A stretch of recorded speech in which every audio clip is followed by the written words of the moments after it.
Let's take a quick look to see how we can use SpaceClaim to reverse engineer a model from this low-resolution scan IGES file.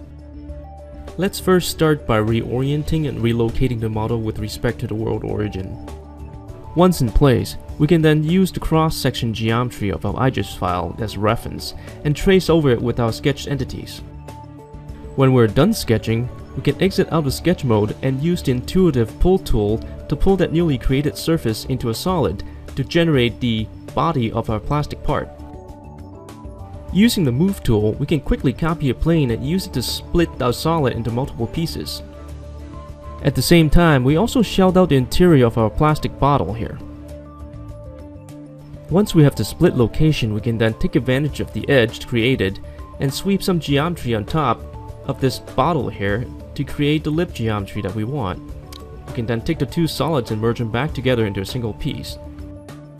Instead of sketching your geometry all the time, SpaceClaim allows you to reuse existing model geometry so you can work faster. In a matter of seconds, you can offset edges and use those newly created regions to create new geometry. Pull does a lot more than just extrude. It also allows me to draft, revolve, or in this case, blend. I can blend two surfaces together by first copying one surface into two, shrinking one of them, and then selecting them to blend together. I can add side curves to define side geometry as well. Pull also allowed me to sweep one curve along another to create a curved surface to define the top of my cover here. I can then use that swept surface to replace the flat face of my protrusion. For the last feature, I'm going to use the pull tool to create the round around the top of my cover.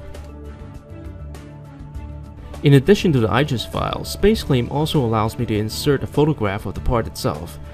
I can then use it as a visual reference side by side while I'm sketching. Instead of the IGES file, we could have actually modeled this bottle using the photograph itself as a reference initially. One of the more interesting aspects of SpaceClaim is the ability to work in cross-section mode. In this case, you can see that I could come in here and actually fix a small gap that I left by accident. As you can see, with a few simple tools in SpaceClaim, we could reverse engineer this entire plastic part with nothing more than just a low-resolution scan data and a few photographs of the part. Thank you for watching.